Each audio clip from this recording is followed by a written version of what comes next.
कैसे आप कोई भी चीज को काउंट करते हैं, ठीक है ना। जब आप कोई चीज फॉर्म करते हैं तो कैसे उसकी काउंटिंग होती है। तो जो बेसिक प्रिंसिपल है हमारा, उसके बारे में लास्ट पीरियड में मैंने डिस्कस किया था कि बेसिक प्रिंसिपल क्या होता है। उसी के कुछ क्वेश्चन और यहाँ अपन देख सकते हैं अभी। मान लो सपोज कर लो एक क्वेश्चन है कि आपको टेलीफोन नंबर बनाना है। टेलीफोन नंबर जो है 5 डिजिट का है। टेलीफोन नंबर जो होते हैं वो आपको 5 डिजिट का एक नंबर बनाना है। तो इस तरीके से मैंने क्या किया, इसमें 5 बॉक्स बना लिया।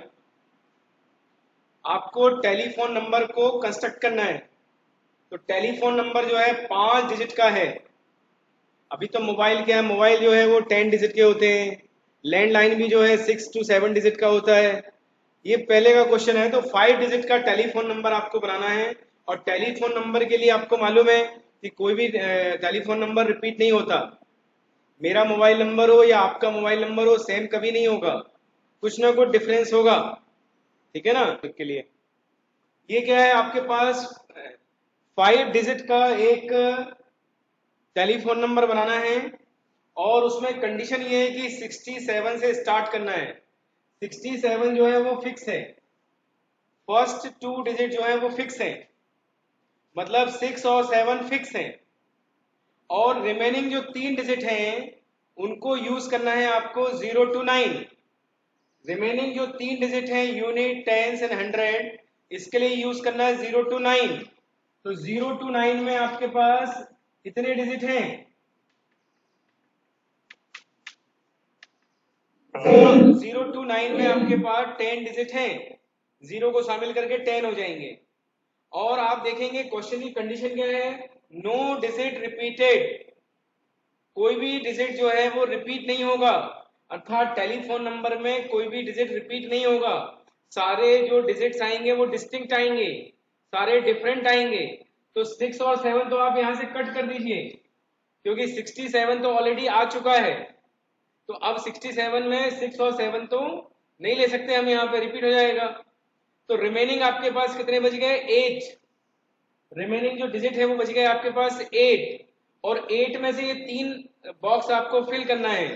तो लास्ट वाले बॉक्स में आप समझ लीजिए कि आपके पास 8 डिजिट है, फिर 7 है, फिर 6 है। आप ध्यान दीजिएगा, ये है नंबर ऑफ डिजिट्स। 8 में से कोई एक, 7 में से कोई एक, 6 में से कोई एक यहां आएगा।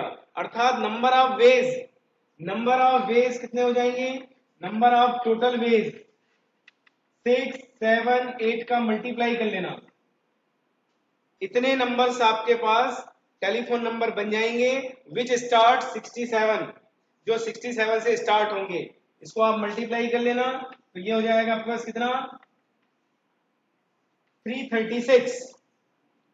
तो आपके पास टोटल नंबर जो आप बनाएंगे टेलीफोन नंबर वो बनेंगे 336। ये 67 जो है डिजिट्स हैं, इनको मत ध्यान दीजिएगा, ये तो फिक्स डिजिट है। ये डिजिट जो है फिक्स है। हमारे लिए जो फिल इन द ब्लैंक्स है वो 3 डिजिट है, तो उसी के लिए हम काउंट करेंगे। ओके, तो ये बहुत छोटा सा क्वेश्चन था 4th नंबर का। आपके पास उसको आपने 3 टाइम जो है टॉस किया है, 3 time tossed. A coin is toss 3 times and outcome और रिकॉर्डेड। और उसके बाद जो आउटकम आएंगे उनको आपने रिकॉर्ड किया। How many possible outcomes are there, कितने आउटकम्स आएंगे। आपने ये क्वेश्चन ऑलरेडी प्रोबेबिलिटी में पढ़ा है 10th में। 2 कॉइन का पढ़ा होगा, 1 कॉइन का पढ़ा होगा। लेकिन यहाँ पे हमारे पास 3 कॉइन है, हमको नंबर ऑफ आउटकम चाहिए। हमको क्या क्या आएगा ये नहीं चाहिए, हमको चाहिए टोटल कितने कॉइन। तो आपको मालूम है 2 प्लेस बना लीजिए। तो आप देखिए यहाँ पे क्या आएगा, 2 में से कोई एक। 2 में से कोई एक मतलब हेड या टेल, हेड या टेल में से कोई एक। यहाँ पे हेड या टेल में से कोई एक, यहाँ पे हेड या टेल में से कोई एक, क्योंकि यहाँ रिपीट होगा। आप एक बार कॉइन को उछालेंगे तो हो सकता है हेड आ जाए, नाउ नेक्स्ट टाइम फिर हेड आ जाए, नाउ नेक्स्ट टाइम फिर हेड आ जाए। तो रिपीट होगा यहाँ पे। ऐसी कोई कंडीशन नहीं कि रिपीट नहीं होना चाहिए, ऐसा नहीं है कंडीशन। क्योंकि कॉइन को उछालेंगे तो कॉइन डेफिनेटली रिपीट भी होगा और रिपीट नहीं भी हो सकता। बहुत कंडीशन आर अप्लाइड। तो यहाँ पे सिंपल आपके पास 3 बार आप उछालेंगे। यदि आपने फर्स्ट टाइम उछाला कॉइन को तो हेड या टेल में से कोई एक आएगा। नेक्स्ट टाइम उछालेंगे आप तो हेड या टेल में से कोई एक आएगा। नाउ नेक्स्ट टाइम उछालेंगे आप तो हेड या टेल में से कोई एक आएगा। तो number of total outcomes, number of total outcomes कितने हो जाएंगे?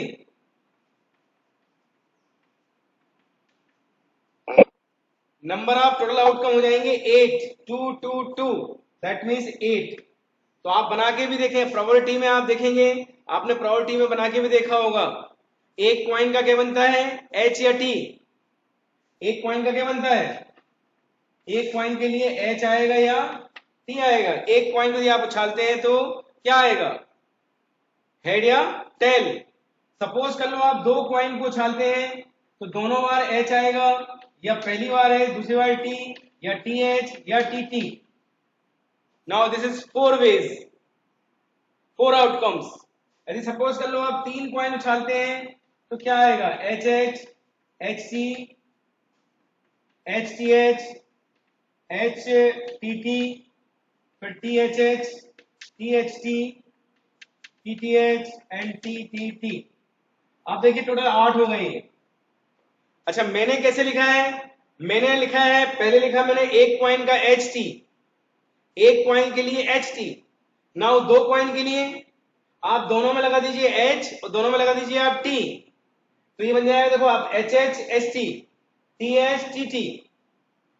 यदि आप मान लो तीन कॉइन के लिए उछाल रहे हैं आप, पहले तीन कॉइन के लिए तो पहले आप दो का लिखिए पहले, और ये चारों इवेंट के सामने आप क्या लगाइए, पहले एच, और चारों इवेंट के सामने लगाइए फिर टी, तो हो जाएंगे 4 2 जा 8।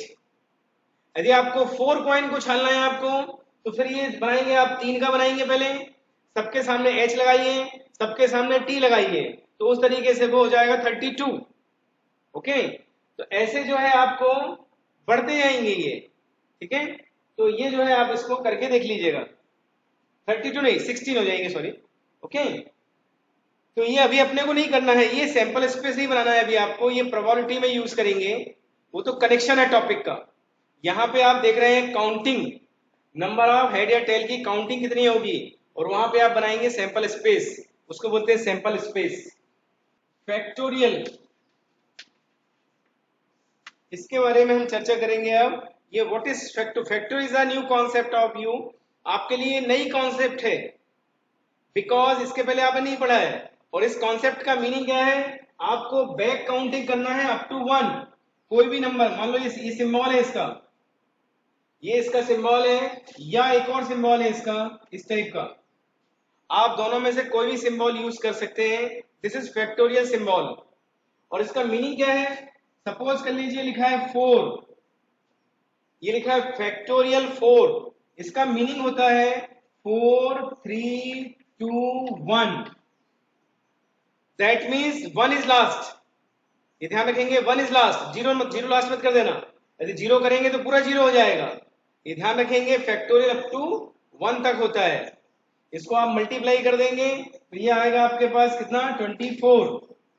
इस तरीके से आप factorial 1 is last, factorial 1 is 1, factorial 2 is 2 into 1 2, factorial 3 3 into 2 into 1, and factor 4 this, and factor 5, factor 6, factor 7 and so on। आप यहाँ पे ध्यान से देखेंगे कि सपोज कर लीजिए ये नंबर के प्लेस पर एक नंबर है हमारे पास n, ये तो भी आपको न्यूमेरिकल वैल्यू बताई मैंने, सपोज कर लो 9, n लिखा है n। अब n के लिए आपको फैक्टोरियल फाइंड करना है, n के लिए फैक्टोरियल, तो n का फैक्टोरियल क्या हो जाएगा, n को बाहर करें, देखिए आप कैसे काउंटिंग होती है। अभी मैंने लिखा था 4, 4 को कैसे काउंट किया था आपने, पहले 4 आया था, फिर उसके बाद 3, उसके बाद 2, उसके बाद 1। इसका मतलब ये हुआ कि यदि 4 बाहर आएगा फैक्टोरियल से तो अंदर बचेगा 3, और 3 बाहर आएगा तो बचेगा 2, 2 बाहर आएगा तो बचेगा 1, और 1 बाहर आएगा तो कुछ नहीं बचेगा, 1 ही बचेगा। ये ध्यान रखेंगे। तो 4 को क्या लिखा था अपन ने, 4 को हमने ये लिखा था 4 3 2 1। तो नाउ फैक्टोरियल n को क्या लिखेंगे हम, n minus 1, n minus 2 dash dash dash, last में आएगा आपके पास 1। This is the expansion of factorial n। n के फैक्टोरियल को समझिए ध्यान से। n बाहर आएगा, अंदर एक कम, वो बाहर आएगा फिर एक कम, वो बाहर आएगा फिर एक कम, ऐसा काउंटिंग चलेगा अप टू 1 तक। तो this is the expansion of factorial. Okay आपको, ठीक है। तो आप फैक्टोरियल n का एक्सपेंशन देख लीजिए, फैक्टोरियल 4 का एक्सपेंशन देख लीजिए। तो इस तरीके से इसको एक्सपेंड करते हैं। एक मन में आपके एक क्वेश्चन जरूर आएगा कि sir factorial 1 is 1, so factorial 0 क्या होगा? फैक्टोरियल 0 क्या होगा? तो फैक्टोरियल 0 की वैल्यू होती है 1, ध्यान रखेंगे आप। फैक्टोरियल 0 की वैल्यू होती है 1, फैक्टोरियल 1 इज ऑल्सो 1, और फिर 2 3 4 का वैल्यू आप निकालेंगे। नेगेटिव वैल्यू का फैक्टोरियल नहीं होता।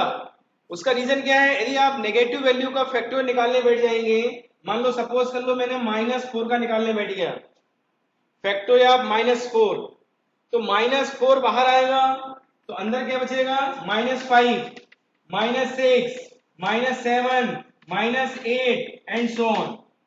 तो ये तो एंडलेस हो जाएगा, एंडलेस, क्योंकि ये नेगेटिव नंबर में नेगेटिव डायरेक्शन में जा रहा है, तो ये वैल्यू छोटी होते होते लेकिन कभी 1 नहीं आएगा कभी, क्योंकि ये बैक काउंटिंग नेगेटिव नंबर की बैक काउंटिंग है। -4, -5, -6, -7, -8, -9, -10 dash dash dash, -1 lakh, -1 crore, -2 crore, -10 crore. तो ये कभी एंडलेस ही है, तो कभी सॉल्व भी नहीं होगा ये। तो नेगेटिव वैल्यू का फैक्टोरियल नहीं निकालना है आपको। सबसे स्मॉलेस्ट है फैक्टोरियल 0, और फैक्टोरियल 0 इज 1। फैक्टोरियल 0 1 क्यों होता है, इसके लिए हम डिस्कस करेंगे अभी, जब हम इसका ऑब्जेक्ट्स को सिलेक्शन सीखेंगे कि एक हमारे पास बहुत सारे ऑब्जेक्ट्स हैं, उनमें से कैसे हम सिलेक्शन करते हैं, तो मिनिमम सिलेक्शन हमारा क्या होता है। और बेसिकली आप देखिए ध्यान से, होते मैंने आपको बताया था, जब भी आप काउंटिंग करते हैं तो काउंटिंग हमेशा 1 से स्टार्ट होती है। काउंटिंग हमेशा 1 से स्टार्ट होती है, 0 से स्टार्ट नहीं होती। यदि आपको 10 बच्चे गिनना है तो 1 2 3 4 5 6 7 8 9 10 ऐसा गिनते हैं आप, 0 नहीं गिनते। ओके, तो बेसिक जो प्रिंसिपल होता है काउंटिंग का, वो वैसे भी 1 से होता है, 0 से नहीं होता। और फैक्टोरियल 0 को 1 क्यों कहते हैं, अभी आप एक फॉर्मूला है उससे भी आप इसको। फैक्टोरियल 8 का वैल्यू बोलिए। Factorial 8 is equal to what is?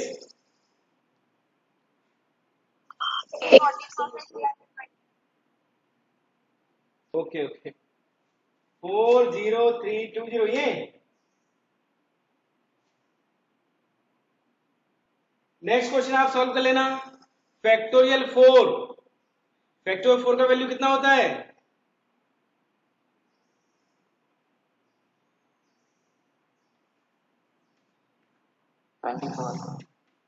Twenty four -6, factorial 3 is 6, तो फैक्टोरियल सब्ट्रैक्ट कर दीजिएगा, 18 कितना आ जाएगा? 18। नाउ नेक्स्ट क्वेश्चन, क्या ये दोनों सेम हैं? तो आप वैल्यू निकालेंगे, वैल्यू ऐसा मत कर देना 3 और 4 7, ऐसा मत जोड़ देना। फैक्टोरियल 3 का वैल्यू निकालना, लेफ्ट हैंड साइड निकालना। फैक्टोरियल 3 कितना हो जाएगा? 6।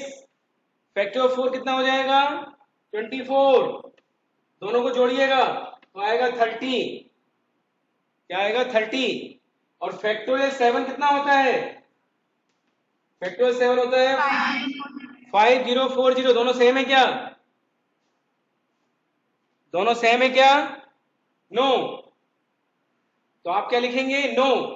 Answer is no. Left hand side is not equal to right hand side. Now fourth question भी कर लेना आप सॉल्व। अब देखिए फोर्थ क्वेश्चन को मैं कैसे सॉल्व कर रहा हूं, यदि आपको दिख रहा हो तो समझिएगा। मैं फैक्टोरियल 8 का वैल्यू नहीं पुट कर रहा हूं, फैक्टोरियल 8 का वैल्यू निकालना पड़ेगा। ऊपर लिखा हुआ है 40320। क्वेश्चन काफी लेंदी हो जाएगा, आप करना चाहें कर सकते हैं, लेकिन देखिए मैं कैसे कर रहा हूं इजीली। मैं फैक्टोरियल 8 को एक्सपेंड कर रहा हूं, एक्सपेंड करके लिख रहा हूं 8 7 और 6 5 4 3 2 1 होल अपॉन, ऐसे फैक्टोरियल 6 का वैल्यू 6 5 4 3 2 1 और फैक्टोरियल 2 का 1, फैक्टोरियल 2 का 2 into 1। यदि आप इनको कैंसिल करेंगे तो ये 6 5 4 3 2 1 6 5 4 3 2 1।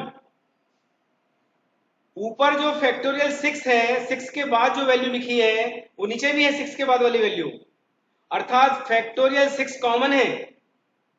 तो आप ऐसा पूरा एक्सपेंड नहीं भी करेंगे और केवल फैक्टोरियल 6 लिखेंगे तो भी कैंसिल हो जाएगा वो।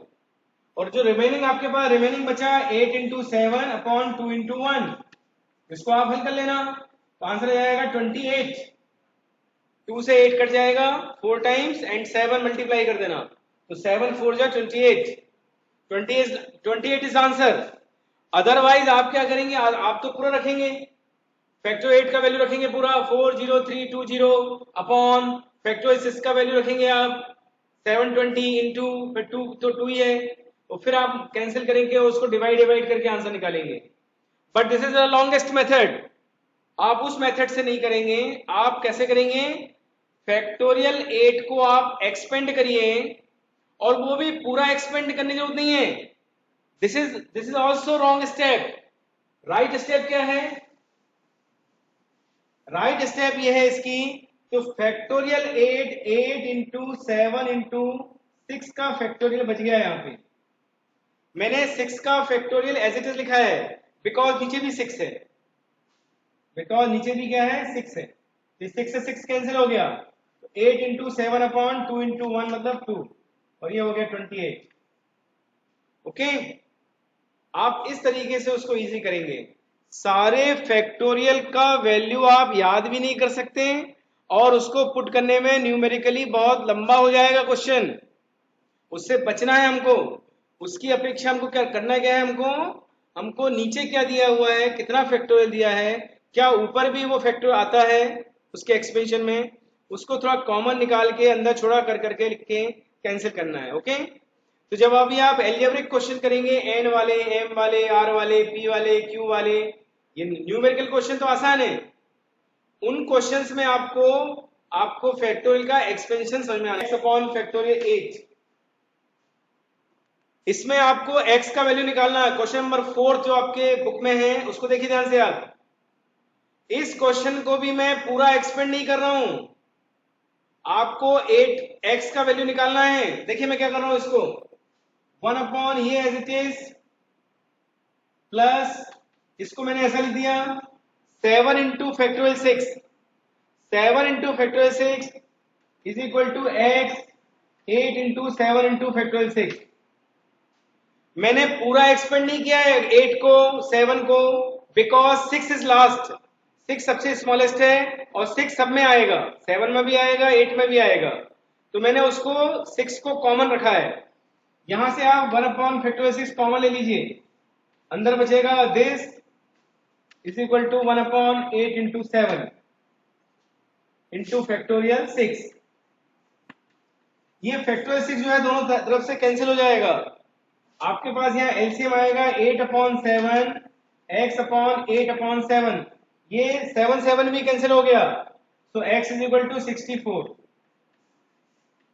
बहुत सिंपल वे में आप आंसर निकाल सकते हैं। अदरवाइज यदि आप यहाँ पूरा वैल्यू रखेंगे 6 का, 7 का, 8 का, एलसीएम लेंगे, एलसीएम को सॉल्व करेंगे, ट्रांसफर करेंगे, कैंसिल करेंगे, तो काफी लेंथी क्वेश्चन हो जाएगा।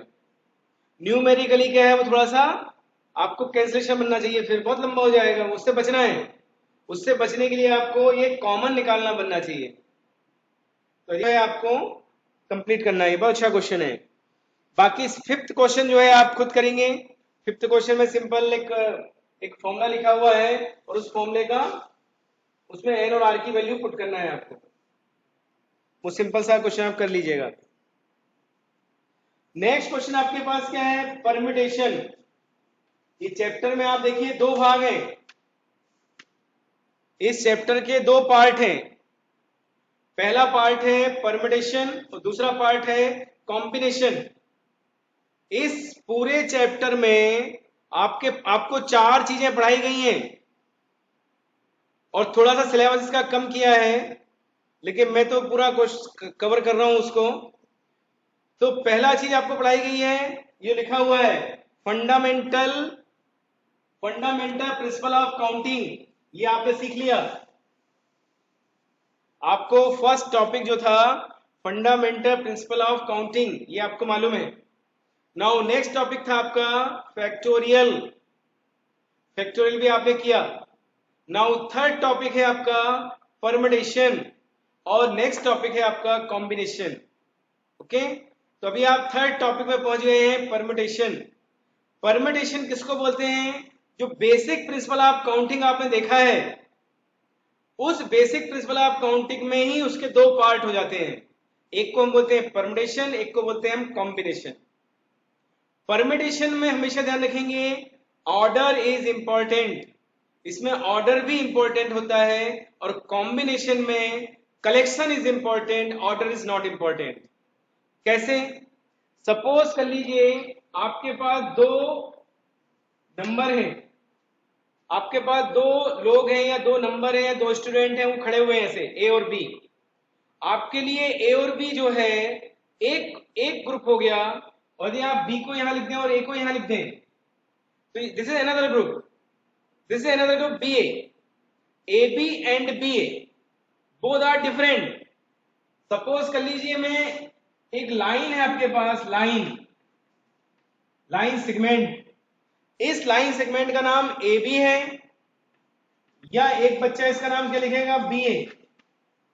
Both are same, both are same, A B बोलो या बी ए बोलो, लाइन सेगमेंट का नाम दोनों सेम है। बट यहां पे तो दो पिक्चर थी, दोनों डिफरेंट है। ए बी अलग चीज है, बी अलग चीज, ए के लेफ्ट में बी है, बी के लेफ्ट में ए है, दोनों अलग चीज हो गई। सपोज कर लो मैं आपको दिख रहा हूं, नहीं दिख रहा हूं?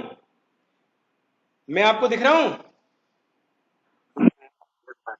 मैं यहां पे खड़ा हूं और ये है एक देखिए डस्टर है, ये क्या है, ये डस्टर है।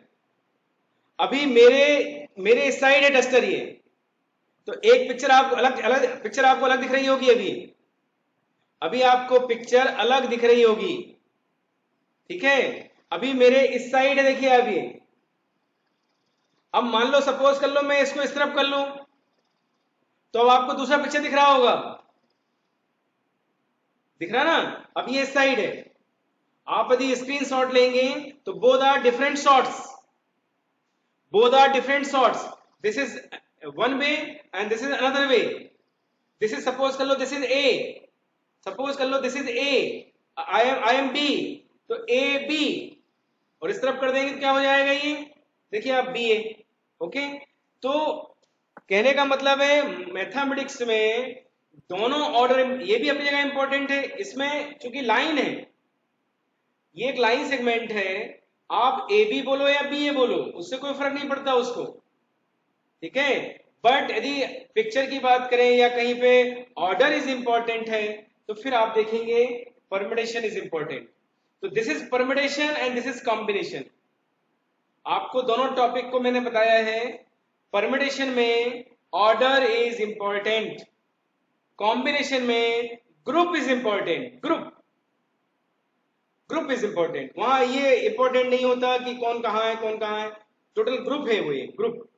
11 प्लेयर की एक टीम है, क्रिकेट टीम है मान लो, तो 11 प्लेयर की एक टीम है, तो वो कॉम्बिनेशन है, उसको हम बोलते हैं कॉम्बिनेशन।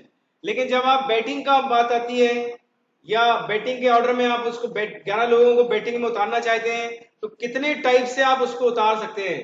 कभी कोई पहले बैटिंग करेगा, फिर सेकंड नंबर में दूसरा बैटिंग करेगा, थर्ड में दूसरा बैटिंग करेगा, तो इस तरीके से उसके डिफरेंट वे हो जाएंगे। आपको कल मैंने एग्जाम्पल बताया था, गाड़ियों के नंबर, बाइक्स के, कार के नंबर कभी चेंज नहीं होते। तो हर बार आप देखेंगे किसी की गाड़ी का नंबर ए बी है तो किसी की गाड़ी का नंबर बी ए भी हो सकता है, बोथ आर डिफरेंट नंबर। तो ये ध्यान रखेंगे आप, परमुटेशन में जो होता है वो ऑर्डर इज इंपॉर्टेंट, और कॉम्बिनेशन में order is not important, group is important.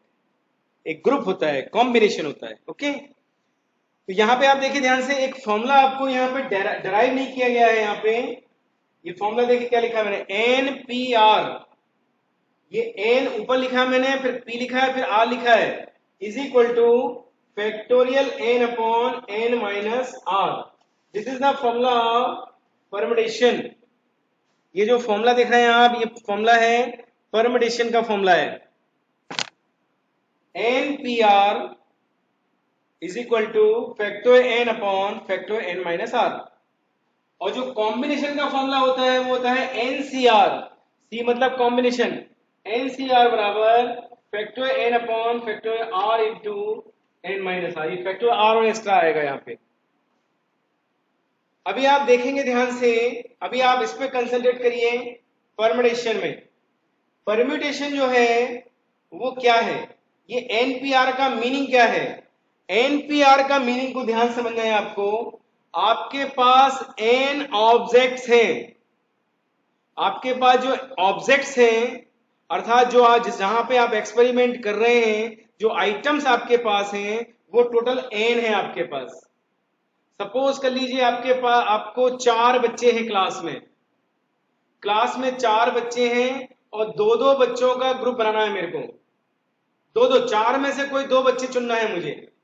तो 4 जो है वो टोटल नंबर ऑफ आइटम्स हैं और आर का मतलब है taken at a time, number of objects taken at a time, मतलब एक बार में आप कितने ऑब्जेक्ट लेना चाहते हैं। यदि क्लास में 4 बच्चे हैं तो हाईएस्ट नंबर कितने बच्चे चुन सकता हूं मैं, हाईएस्ट 4। तो डेफिनेटली आप देखेंगे एन और आर में क्या रिलेशन है, आर कभी भी एन से बड़ा नहीं होगा। या तो आर का मान एन के बराबर है या आर का मान एन से छोटा है। बिकॉज रीजन क्या, रीजन है आपके पास 4 बच्चे हैं क्लास में और आपको 5 बच्चे चुनना है। It is not possible. आपकी क्लास में 4 बच्चे हैं और आप 5 को चुनना चाहते हैं, it is not possible. Highest आप जो है चारों को चुन सकते हैं या 4 से कम 3 2 1, जीरो भी नहीं चुन सकते आप, जीरो भी, ये भी ध्यान रखेंगे।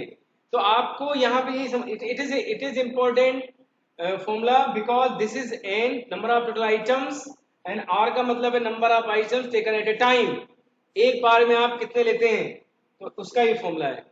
इसका ये फॉर्मूला आता है कहां से, इसको डेरिवेशन नहीं है हमारे लिए इंपॉर्टेंट, लेकिन आपको जो मैंने बेसिक काउंटिंग बताई थी कल, बस वो बेसिक काउंटिंग ही है, ये बेसिक काउंटिंग ही है। आप देखिए ध्यान से, सपोज कर लीजिए आपके पास 3 बच्चे हैं। अभी आप देखिए प्रैक्टिकल कर रहा हूं, प्रैक्टिकल में 3 स्टूडेंट आपके पास हैं और दो दो का ग्रुप बनाना है। दो दो का ग्रुप बनाइए आप, ए के साथ बी या ए के साथ सी, बी के साथ सी या बी के साथ ए या सी के साथ ए या सी के साथ बी। देखिए आप ध्यान से, ए और बी, ए बी, ए सी, या फिर बी के साथ बनाएंगे बी और सी और बी और ए, या सी के साथ बनाएंगे सी ए और सी बी। ये टोटल हो गए 6 आपके, टोटल कितने हो गए 6। यदि आप 3 लोगों में से दो दो का ग्रुप बनाना चाहते हैं तो दो दो का आपने ग्रुप बनाया है तो टोटल हो गए 6। तो यहां पे आपके पास टोटल कितना है, यहाँ पे 3 लोग हैं टोटल और एक बार में आप 2 ले रहे हैं। एक बार में कितना ले रहे हैं आप, 2। इस फॉर्मूले में आप पुट करिए 3p2 बराबर 3p2 क्या होगा, फैक्टोरियल n, n का मतलब होता है 3, तो फैक्टोरियल 3 अपॉन 3 माइनस 2, इसको सब सॉल्व करेंगे आप, दिस इज इक्वल टू 6। नीचे आएगा 3 माइनस 2 1, 1 का वैल्यू 1 और फैक्टोरियल 3 का वैल्यू 6, तो यहाँ पर टोटल 6 बने। यहाँ देखिए ध्यान से, this is the principle of basic principle of counting and this is the permutation formula. तो बोथ आर सेम। आपको अंडरस्टैंड करना है कि परम्यूटेशन में जो है वो ऑर्डर भी इंपॉर्टेंट है। और सपोज कर लो ये फॉर्मूला कॉम्बिनेशन में यूज करता मैं, तो आपको यहाँ पे आर का डिवाइड कर दीजिए आप। टोटल आप देखेंगे ए बी और बी ए सेम है हमारे लिए, क्योंकि ए आ गया और बी आ गया, बी आ गया और ए आ गया। ये अंतर आएगा केवल पिक्चर्स में, ये ए बी अलग चीज है, बी अलग चीज है। लेकिन यदि आप 2 प्लेयर चुन रहे हैं, 2 स्टूडेंट चुन रहे हैं, तो ए और बी बोलो या बी और ए बोलो, राम एंड श्याम बोलो या श्याम एंड राम बोलो, बोथ आर सेम। तो ए बी और बी ए सेम है, ऐसे ही ए सी और सी ए सेम है, ऐसे बी सी और सी बी सेम है। तो टोटल 6 नहीं बनेंगे, ये टोटल बनेंगे 6 अपॉन 2, डबल हो गए, तो 6 अपॉन 2 मतलब 3 बनेंगे। तो वो फॉर्मूला जो आपका कॉम्बिनेशन का होता है उसमें आर का डिवाइड कर दीजिए। आर का मतलब आर का वैल्यू यहाँ पे 2 है, तो फैक्टोरियल 2 is 1, 2 is 2, 2 का डिवाइड कर दिए 6 में। तो इस तरीके से जो है आप ये परम्यूटेशन का फॉर्मूला